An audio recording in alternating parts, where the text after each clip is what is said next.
भारी बोझ। बादशाह अकबर एक नए महल का निर्माण करने वाले थे, जिसकी तैयारी पूर्ण कर ली गई है और शीघ्र ही भवन निर्माण कार्य प्रारंभ होने वाला था। लेकिन जिस जमीन पर नया महल निर्मित होने वाला था, वह एक विधवा स्त्री की थी।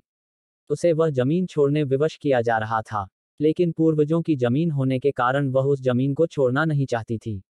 उसने बहुत मिन्नतें की, लेकिन उसकी कोई सुनवाई नहीं हुई। अंततः वह बीरबल के पास गई और उसे सारी बात बताकर मदद की गुहार लगाई। बीरबल ने शांति से उसकी बात सुनी और उसे आश्वासन देकर वापस भेज दिया। उसी शाम उसे सूचना प्राप्त हुई कि 2 दिनों में भवन निर्माण प्रारंभ होने वाला है, जिसके लिए भवन निर्माण सामग्री निर्माण स्थल पर पहुंच गई। अगले दिन बीरबल अकबर के साथ उस जमीन पर पहुंचा। वहां मिट्टी के ढेर के पास कई बोर पड़े हुए थे। बीरबल ने एक बोरा उठाया और उसमें मिट्टी भरने लगा। यह देख अकबर ने बीरबल से पूछा, बीरबल, तुम ये क्यों कर रहे हो? बीरबल ने उत्तर दिया, मैं अगले जन्म के लिए कुछ पुण्य कमाना चाहता हूँ, इसलिए ये कर रहा हूँ।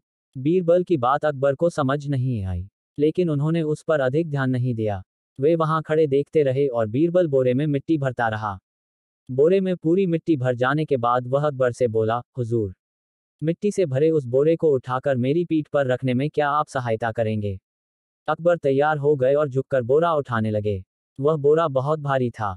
वे बोले, बीरबल, ये बोरा तो बहुत भारी है। तब बीरबल ने कहा, हुजूर सोचिए, यदि एक बोरे में भरी मिट्टी का भार इतना अधिक है, तो इस पूरी जमीन की मिट्टी का भार कितना होगा? आपको ये नहीं लगता कि इसका आपके जमीर पर जो बोझ आएगा, वो बहुत अधिक होगा? ऐसे में जमीर पर इतना भारी बोझ लेकर क्या आप सुकून से जी पाएंगे?